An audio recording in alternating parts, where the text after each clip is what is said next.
All right. Hello, everyone. I am with Madison, the sixth person voted out in Ascendant Season 3 Spies in the Night. Before I get into the interview, do you have any things you'd like to say to anyone? Um, I just want to say that I had a really good time, even though I couldn't have given this game my all because this is probably the worst possible time for me to have played a game. But I had a really good time. It was definitely an interesting change of pace, and it was very different than what I'm used to. Obviously, I love everyone that supported me and thinks that I'm the hottest bitch in the game because it's true. So,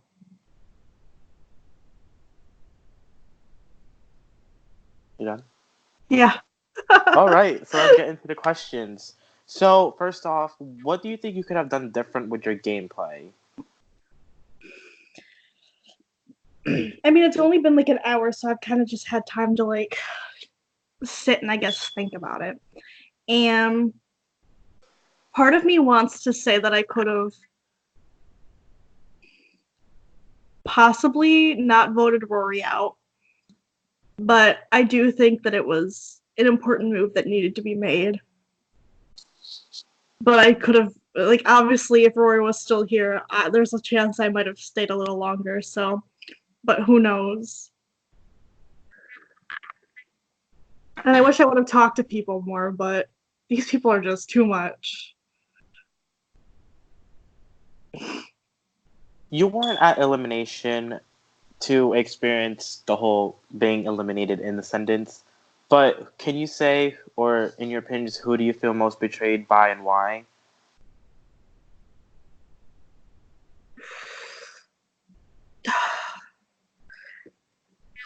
I mean, the only two people that I can think of that I would possibly be betrayed by would be Constance and Keaton. But obviously, I completely understand why Constance voted me out because, like, I was doing the same to him. And obviously, I can't know one way or the other how Keaton voted. I kind of feel like I play a game in a certain way where I let my emotions take over. And I do feel like he might have possibly used that to his advantage tonight. So I guess if I had to feel betrayed by somebody, I would say Keaton. Big surprise. All right. So this question is a bit interesting to me asking because in other orgs we see the basic formats of Big Brother where there's an HOH and noms and veto and final noms and a survivor where you're stuck on one tribe and you're basically voting out the people you think that are threats or weak players.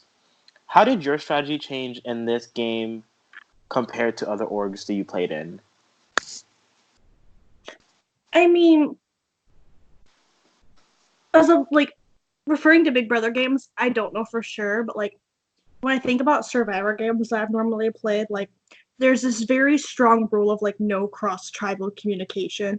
And obviously in this game we were in different agencies, but it was nice to be able to talk to like my alliance and people that I was working with, even when they weren't in the same agencies as me.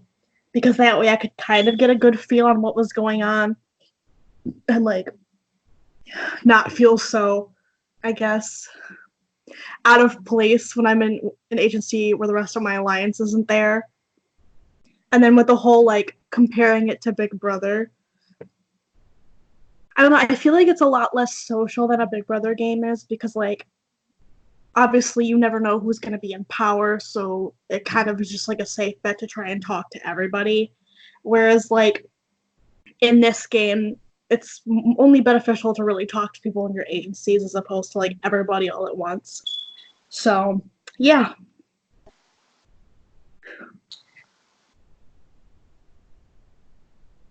So, in your opinion, who is playing the best game right now?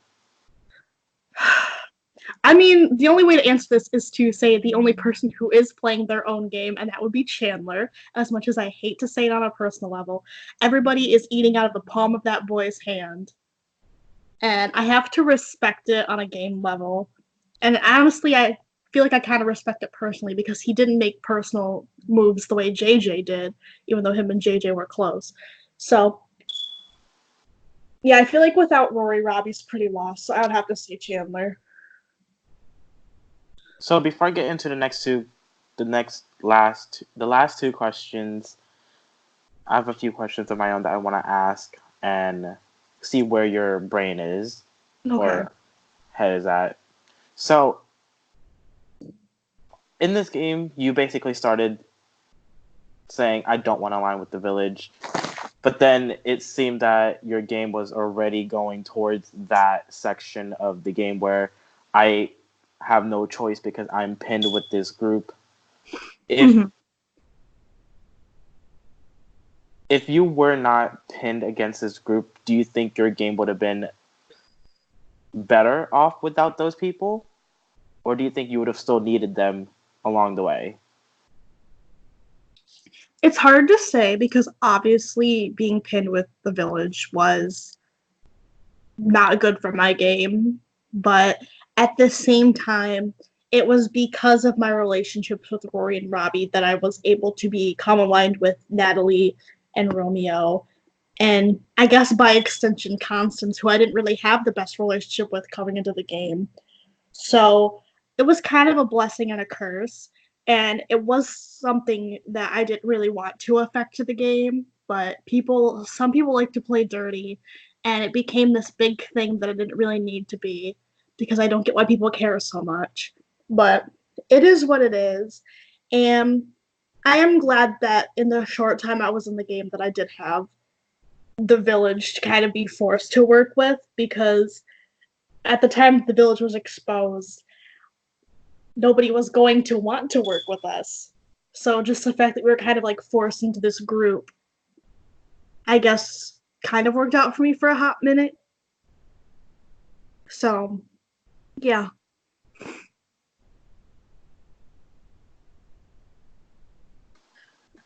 All right. So, again, we saw in your chats with Keaton that you basically told him that you didn't want to give your power, the bulletproof vest, on the call live in person and basically pin a target on whoever you give it to. Why did you Mm-hmm. decide to basically give it to Keaton? Why did you choose Keaton over anyone? Okay. So obviously, like the only other three people that I kind of sort of trusted was Romeo, Natalie, and Robbie because of the City Alliance. And I felt this way for a while, which is why I voted Rory out, that Robbie and Rory and them had too much power as it was.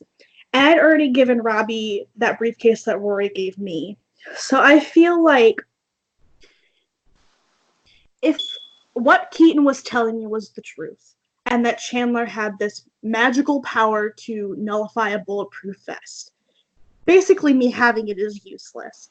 Whereas if Keaton has it, somebody who is kind of sort of close with Chandler and wouldn't have to worry about Chandler using that power against him, if he had it, I feel like it's easier that way for the power to just kind of not seem so useless.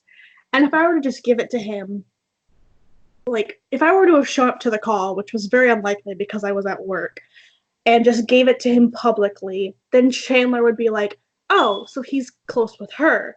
And it would paint a huge target on Keaton's back. Whereas there's pretty much already a big one because let's just say the city is not so thrilled with him right now. So I kind of just didn't want to be the reason that that was made worse. And who knows if I made the right decision or not. I guess we'll see. All right. So this next question is completely opinion based. Out of everyone else left in the game, obviously, because you can't really say you want someone to go home, even though they're already eliminated. So, Mm-hmm. who do you hope goes home next? Okay, on a personal level, I hope Chandler because it's the smartest move for everybody except for Chandler to make. But on a different level, I kind of want to be petty and say Tony just because like Tony is like clueless and it's funny to watch, but at the same time, it'd be so funny to see him get eliminated next because he is killing it in the challenges. And my last question is, who are you rooting for to win season 3 of Ascendant Spies in the Night?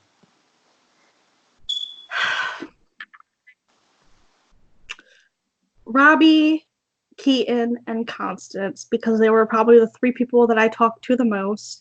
And if any one of the three of them ended up winning this season, I think it'd be beautiful because like Keaton and Robbie have obviously played really good games and deserve it. And if Constance ends up winning, it's quite the underdog story, and I can always respect that. All right. So with that being said, you are the sixth. Rewind. So Numbers are hard. with that being said, you are the sixth person voted out of attendance season 3 Spies in the Night. Before I stop the recording, do you have any last minute things you'd like to say towards anyone? Well, obviously to production, thanks for having me. Um, Obviously, it was a last minute decision for me to apply to this game, and I really am glad that I did because trying out new formats is always a good time. And thanks to my possible one or two fans that I had, and keep it kicking. I hope a sentence goes on for many years to come. Cheers to that. All right. I'm gonna stop the recording.